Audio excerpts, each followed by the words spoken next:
Well, I'm going to start on the floors today.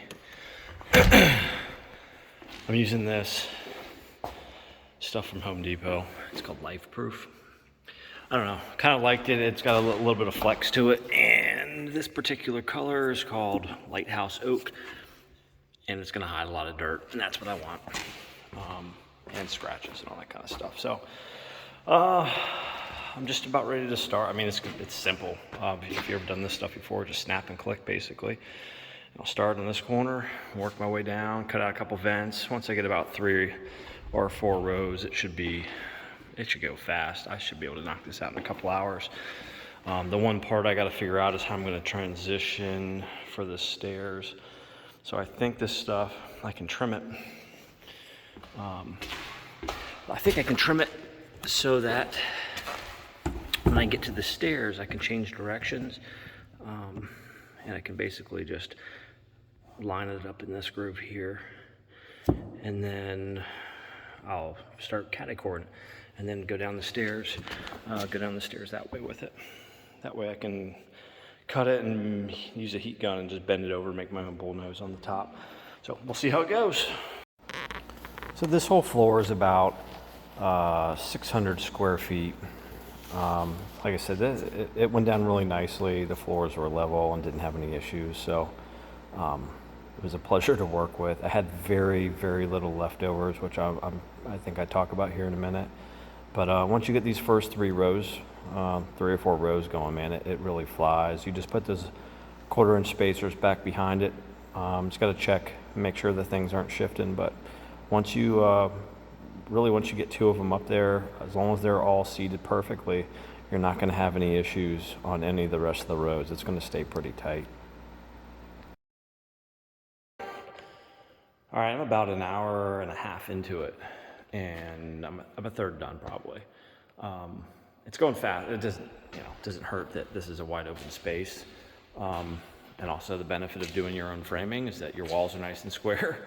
So I just measured, I'm 109 1/8 and 109 1/8 from there. So I should be nice and square by the time I get to the stairs. That'll probably take some time to figure out exactly how I'm gonna do the transition. But this stuff is really nice. It goes together easy. You just sort of tilt it in, give it a couple whacks, and it seats itself. And it's quiet. It is night and day better than the product I bought at Floor & Decor for our bathroom. Our bathroom floors are beautiful, but they are noisy and they creak, and the subfloors were within, a 1/16, so it's nothing to blame other than the product itself. So anyhow, this Lifeproof stuff is pretty solid. I'll definitely use it again if I have to do a floor like this. So I'll keep on getting at it. So again, I'm pretty impressed with how this floor locks together, and all these different brands lock together a little bit differently. Their tongue and groove systems are all relatively similar though. This one, definitely the trick is just sort of to seat the top or that front lip, make sure this end is butted up, and when you let go, you can kind of see it just kind of propped up at like a 15-degree angle or something like that. But you know it's seated right because as you knock it in, it's going to fall into place on its own. Every little bit, it just sort of falls a little bit lower.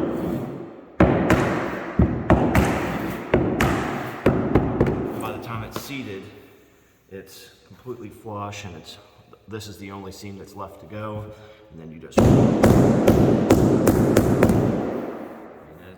you can't feel the seam at all. So super simple if you don't force it. I've done 3/4 of the floor, if not more now, and I haven't had one edge break.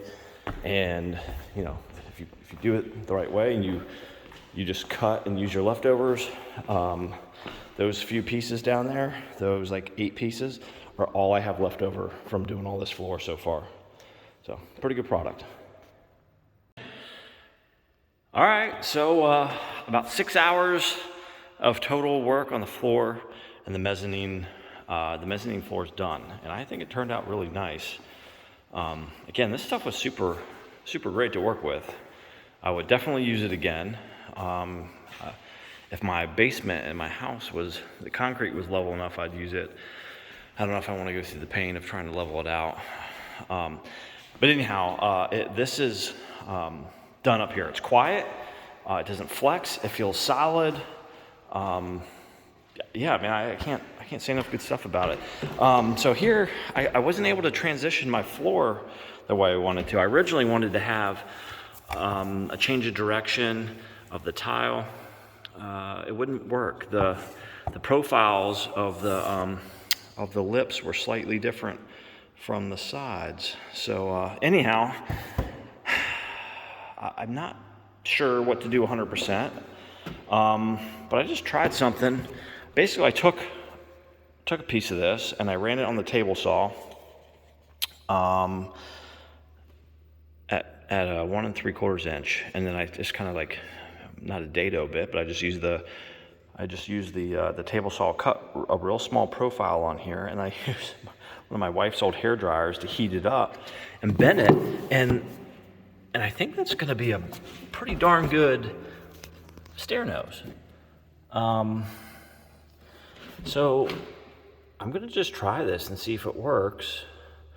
I guess I can't do it up here. So maybe I'll just put a piece of aluminum transition, like stair nose transition on that top one.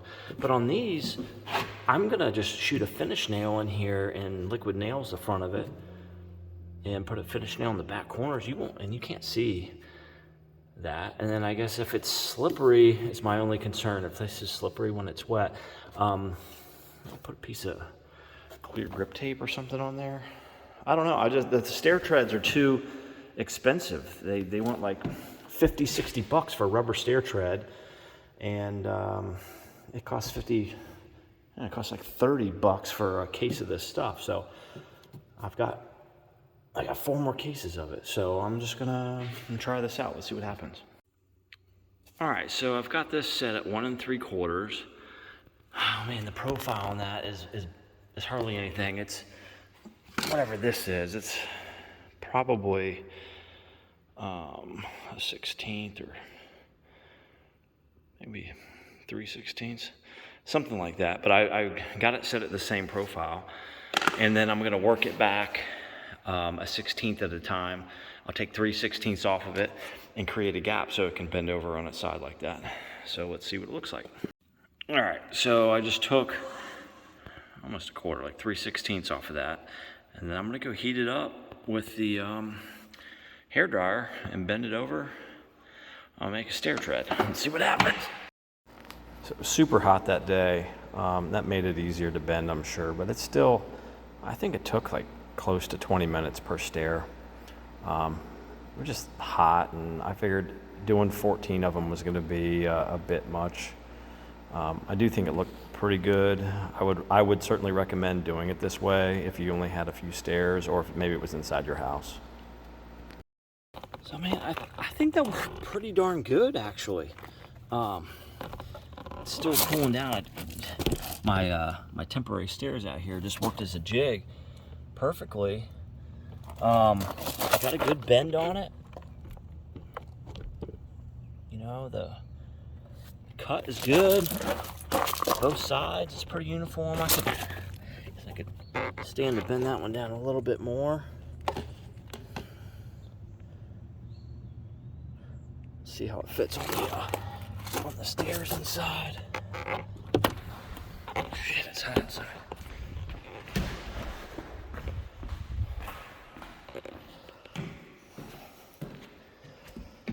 I mean, I think this is gonna work pretty stinky good.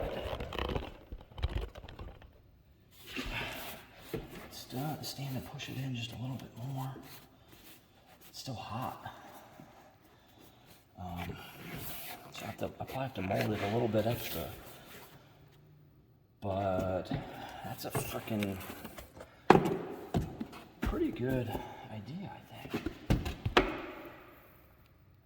just gotta get this thing to cool down, and little liquid nails and a couple finish nails for some support. Maybe we'll have something here.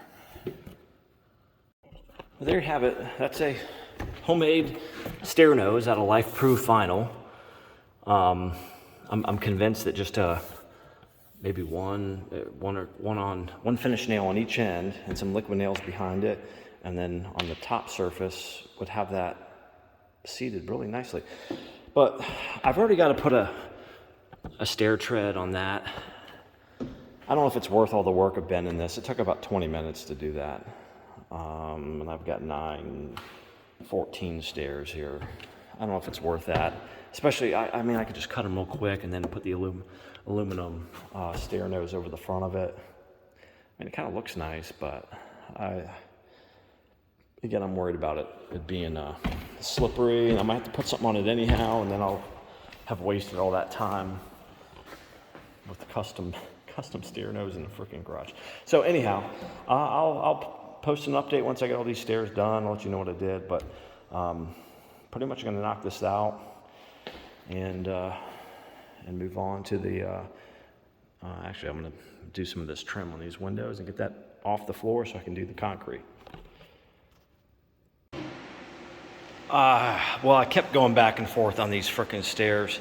I finally decided to go with, I thought the label was on there, but these like commercial plastic, commercial rubber stair treads.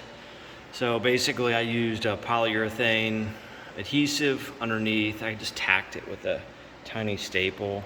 This top one I figured was gonna hit the most, so I just put a couple small ones in there. You can't really see it. And then polyurethane glue underneath of it. I used a, still wet. I just used a regular old trowel to create grooves in it so it spread out nicely. But anyhow, like this one, I'll just end up wrapping, wrap the corner so that it looks a little bit nicer. And that's what I plan on doing the rest of the way down. Looking up, that looks fine, man.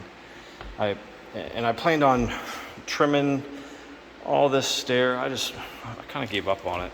I don't think it was worth the effort. Again, I gotta keep reminding myself this is a garage, not a finished house. So anyhow, I think this will keep it from being slippery, even though this Lifeproof stuff isn't too slippery. I should just give a nice lip on it. So I'll show you what it looks like when it's all done. All right, well, this video is gonna have a little sneak preview. I moved out, moved the office out here. There's too much noise inside the house, so I'd rather be in the construction zone. I'll come to that floor later. I just wanted to wrap up and show you what I did. I ended up putting these rubber treads in. They actually worked out pretty well, and they seem strong, quiet, all that kind of good stuff. But I just painted the front lip to match what is this called, the kick plate or whatever. So it looks pretty clean going all the way up. It looks like I got a couple touch-up spots I could make with some paint, but I'm not too worried about it. All in all, it's quiet and it doesn't move. And I put up my temporary. I just put this temporary rail up just to try to get past my final inspection, and I'll take it down as soon as it's inspected, just because it's in the way. And I pretty much just step off the other chair. But anyhow, the laminate floor is done, and in a minute, in the next video, I'm going to show you how I put down this floor. See you then.